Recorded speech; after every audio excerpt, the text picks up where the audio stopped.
অস্বীকার করা নাই। আর এখানে এসছে হ্যাঁ, কানু লা ইয়ারাউনা শাইআম মিনাল আমালি তারকুহু কুফরুন, তারকুহু কুফরুন, তরক করার কথা বলা হয়েছে। আরেকটি কথা মনে রাখবেন, শরীয়তের উৎস হচ্ছে কোরআন এবং সুন্নাহ, আল্লাহর কথা এবং তার রাসূল সাল্লাল্লাহু আলাইহি সাল্লামের কথা। নবী করিম সাল্লাল্লাহু আলাইহি সাল্লাম যখন তারাকা বলেছেন, তার বিকৃতি ঘটানো হচ্ছে পথভ্রষ্টতা, গুমরাহি। নবী করিম সাল্লাল্লাহু আলাইহি সাল্লাম বললেন তরক করা, আপনি বললেন না না না না, অস্বীকার করা। কারণ আমাদের দেশের বড় বড় বক্তা, ওয়াইজ এবং এক শ্রেণীর আলেমরাও, যাদেরকে বড় বড় আলেম মনে করা হয়, তারা বলে না, নামাজ অস্বীকার করলে কুফরি হয়, নামাজ ত্যাগ করলে কুফরি হয় না বলে। আচ্ছা বলুন, যে নবী করিম সাল্লাল্লাহু আলাইহি ওয়াসাল্লাম অস্বীকার শব্দ ব্যবহার করেছেন, অস্বীকারের আরবি আনকারায়ন করে, ইনকারান মানে অস্বীকার করা, ইনকার করা মানে অস্বীকার করা। আর একটি একটু মুশকিল, আর ইনকারটা তো বুঝিনি, বাংলা ভাষায় ব্যবহার হয়। আর একটি হচ্ছে জাহাদা, ইয়াজহাদু মানে ইনকার করা, অস্বীকার করা। কোন হাদিসে জাহাদা শব্দ আসেনি, আনকারা শব্দ আসেনি। শব্দ কি এসছে? তারাকা এসছে, তরক করা, ছেড়ে দাও। নবী করিম সাল্লাল্লাহু আলাইহি ওয়াসাল্লাম বলছেন তরক করা, আর আপনি বলেন অস্বীকার করা, তাহলে নবীর শরীয়ত মানেন না আপনি। এটি হচ্ছে গুমরাহি, পথভ্রষ্টতা, বক্রতা। ফাআম্মাল্লাযিনা ফী কুলুবিহিম যায়গা, অন্তরে বক্রতা আছে, সেজন্য বাঁকা অর্থ করছেন আপনি। আরবি ভাষায় এত সুন্দর শব্দ মৌজুদ আছে, আনকারা মৌজুদ আছে, হ্যাঁ, জাহাদা ইয়াজহাদু মৌজুদ আছে। নবী করিম সাল্লাল্লাহু আলাইহি ওয়াসাল্লাম সেই ভাষাগুলো কেন প্রয়োগ করলেন না? কেন রোজা সম্পর্কে নেই, কেন হজ সম্পর্কে নেই, যে ছেড়ে দিল সে কাফের হয়ে গেল, এরকম শব্দ নেই, কিন্তু নামাজ সম্পর্কে আছে, বহু হাদিসে রয়েছে। তারপরে যদি অস্বীকার করা কুফরি হয়, তাহলে বললাম যে বহু মাসলা মাসাইল রয়েছে। পর্দা, পর্দাকে কেউ যদি অস্বীকার করে, মুসলিম থাকবে? থাকবে না। আচ্ছা, কুরবানি, কুরবানি সুন্নাতে মুআক্কাদা, কারণ নিকট ওয়াজিব, কারণ নিকট সুন্নাতে মুআক্কাদা। সুন্নাতে মুআক্কাদাকেও যদি অস্বীকার করে, না না না না, কোরবানি করে এত অর্থনৈতিক লস করে লাভ নাই, কত কোটি কোটি টাকা নষ্ট হয়ে যাচ্ছে। যেমন এক শয়তানে লিখেছে ইন্টারনেটে যে বাংলাদেশে কত কোটি কোটি টাকার গরু জবাই হয়, লস সব। তো যদি কেউ কুরবানিকে অস্বীকার করে, মুসলিম থাকবে? তাহলে কুরবানির মতো বিধান সুন্নাতে মুআক্কাদাকেও যদি অস্বীকার করে, সেও কাফের, সেও কাফের। নামাজ অস্বীকার করলেও কাফের, আর কোরবানি অস্বীকার করলেও কাফের। তাহলে পার্থক্য কোথায় থাকলো? হজ অস্বীকার করলেও কাফের, আর নামাজ অস্বীকার করলেও কাফের। তাহলে নামাজে আর এইসব মাসলা মাসাইলে কি পার্থক্য থাকলো? নবী করিম সাল্লাল্লাহু আলাইহি ওয়াসাল্লাম নামাজ ত্যাগকারীকে যে ছেড়ে দেয় তাকে কাফের বলেছেন, সে কুফরি করলো, কাফের হয়ে গেল। হাদিসটি কোথায় রয়েছে? তিরমিজিতে রয়েছে। সাহাবায়ে কেরামদের যে ইজমা ছিল, এই হাদিসটি তিরমিজিতে রয়েছে। আব্দুল্লাহ বিন বুরাইদা রাদিয়াল্লাহু তাআলা আনহুমা তার পিতা থেকে বর্ণনা করেছেন যে রাসূলুল্লাহ সাল্লাল্লাহু আলাইহি ওয়াসাল্লাম ইরশাদ করেছেন, আল আহদুল্লাযী বাইনানা ওয়া বাইনাহুমুস সালাতু ফামান তারাকা ফাকাদ কাফারা। এই হাদিসটি মুসনাদ আহমদে রয়েছে, তিরমিজিতে রয়েছে, নাসাইতে রয়েছে, ইবনে মাজাহতে রয়েছে। সহিহ হাদিস, সবগুলি সহিহ হাদিস। যে আমার মাঝে এবং তাদের মাঝে আহাদ মানে প্রতিশ্রুতি হবে বা চুক্তি হবে, কিসের? as-সালাত।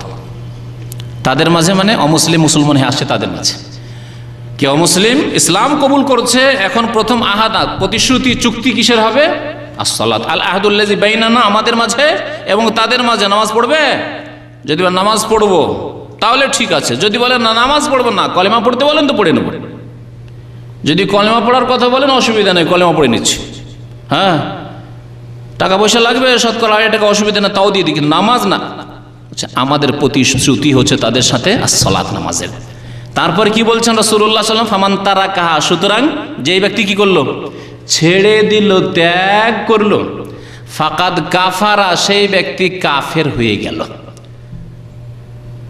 আচ্ছা, আর একটি তাওয়িল করে, আর একটি বক্রতা আছে আমাদের দেশের বক্তাদের, আর বিদাতি বক্তাদের, আর আলেমদের, বিদাতি আলেমদের। কি ওখানে তারাকা মানে কি বলে? অস্বীকার, ছেড়ে দেওয়া নয়। আর একটি হচ্ছে কাফারা মানে ফাসিক হয়ে গেল, কাফের হইল না, ফাসিক হইল। কাফারা মানে ফাসিক হয় নাকি? আরবিতে ফাসাকা ইয়াফসুক রয়েছে, কোরআনে কারীমের বহু জায়গায় রয়েছে উলাইকামুল ফাসিকুন, ফাসিকুন, ফাসিকুন রয়েছে।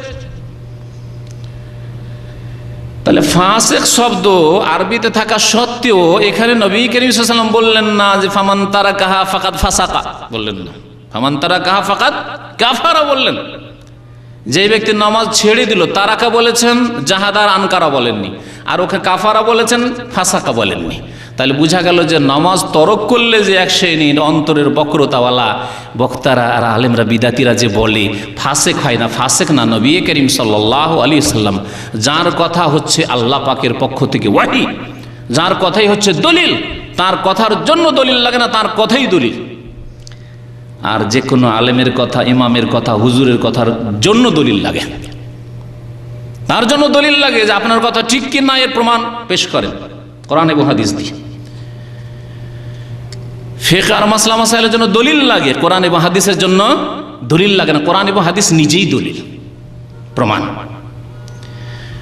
ফামান তারাকাহা ফাকাদ কাফারা, সুতরাং যেই ব্যক্তি নামাজ ছেড়ে দিল সেই ব্যক্তি কাফের হয়ে গেল, নবী করিম সাল্লাল্লাহু আলাইহি ওয়াসাল্লাম ইরশাদ করেছেন। উলামায়ে কিরামরা ইখতিলাফ করেছেন, কিন্তু ইখতিলাফ হলে কি করতে হবে এখান থেকে বাকি অংশটুকু ইনশাআল্লাহ তাআলা আগামী সপ্তাহে আলোচনা করব। এবং দুনিয়ার শাস্তি আর আখিরাতের শাস্তি কি রয়েছে, দুনিয়ার হুকুম এবং আখিরাতের হুকুম দুটি দিক। উলামায়ে কিরামদের মতামত বেনামাজি সম্পর্কে, দুনিয়াতে তারা বেনামাজিদেরকে কি বলছেন যে পৃথিবীতে একজন বেনামাজির হুকুম কি, এবং আখিরাতে তাদের জন্য কি রয়েছে, এই বিষয়গুলি নিয়ে ইনশাআল্লাহ তাআলা আগামী আলোচনা কমপ্লিট করব, যাতে করে যারা বেনামাজি হয়ে রয়েছেন, যারা আধা নামাজি হয়ে রয়েছেন, তারাও বেনামাজি হয়ে রয়েছেন, আল্লাহ পাক তাদেরকে যেন সংশোধন করার তৌফিক দান করেন। আর যেসব ভাইরা নামাজ ধরেছেন, আল্লাহ পাক তাদেরকে যেন নামাজকে মজবুত করার তৌফিক দান করেন। যেসব ভাইরা ভালো নামাজি, আল্লাহ পাক তাদেরকে যেন আরও উন্নতি দান করেন, তাদেরকে আরও যেন আল্লাহ তৌফিক দান করেন, তাদেরকে যেন আরও বেশি নেক আমলের তৌফিক দান করেন, তাদেরকে আরও যেন অটলতা দান করেন। রব্বানা লা তুজিগ কুলুবানা বা'দা ইয হাদাইতানা ওয়া হাব লানা মিন লাদুনকা রাহমাতান ইন্নাকা আনতাল ওয়াহ্হাব রব্বিজআলনি মুকিমাস সালাতি ওয়া মিন যুররিয়াতি। এই দোয়া হচ্ছে ইব্রাহিম আলাইহিস সালামের দোয়া, রব্বিজআলনি মুকিমাস সালাহ, আল্লাহ আমাকে নামাজ কায়েমকারী বানিয়ে দাও, নামাজি বানিয়ে দাও, ওয়া মিন যুররিয়াতি, আমার ছেলে মেয়েদেরকে নামাজি বানিয়ে দাও।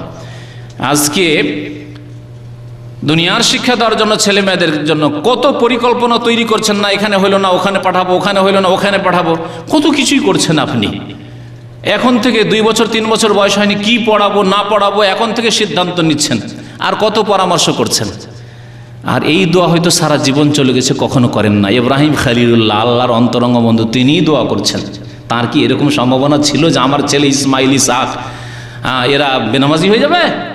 তারপরেও দোয়া করছে, রব্বিজআলনি মুকিমাস সালাতি ওয়া মিন যুররিয়াতি রব্বানা ওয়া তাকাব্বাল দোয়া। বেশি বেশি এই দোয়া করবেন। আল্লাহ পাক দোয়া করলে মাতা পিতার দোয়া কবুল করবেন। অন্তর থেকে দোয়া করতে হবে, আল্লাহ আমাকে যেমন নামাজি বানিয়েছো, আল্লাহ আমাকে আরও নামাজি হওয়ার তৌফিক দাও এবং আমার ছেলে মেয়েদেরকে নামাজি বানিয়ে দাও। দোয়া করবেন, মাতা পিতার দোয়া কবুল হয়, নবী করিম সাল্লাল্লাহু আলাইহি সাল্লাম স্পষ্ট ভাষায় বলেছেন।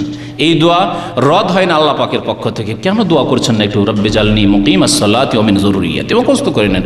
সূরা ইব্রাহিমের আয়াত যদি মুখস্থ নাও হয়, এখন সূরা ইব্রাহিম খুলবেন এবং সূরা ইব্রাহিমে বেশ কিছু দোয়া রয়েছে ইব্রাহিম আলাইহিস সালাতু সালামের, তার মধ্যে এটি একটি দোয়া, রব্বিজআলনি মুকিমাস সালাতি ওয়া মিন যুররিয়াতি রব্বানা ওয়া তাকাব্বাল দোয়া, রব্বানা তাকাব্বাল মিন্না ইন্নাকা আনতাস সামিউল আলিম ওয়া তুব আলাইনা ইন্নাকা আনতাত তাওয়াবুর রহিম। ওয়া সাল্লাল্লাহু আলা নবিয়িনা মুহাম্মদ ওয়া আলা আলিহি ওয়া সাহবিহি আজমাইন।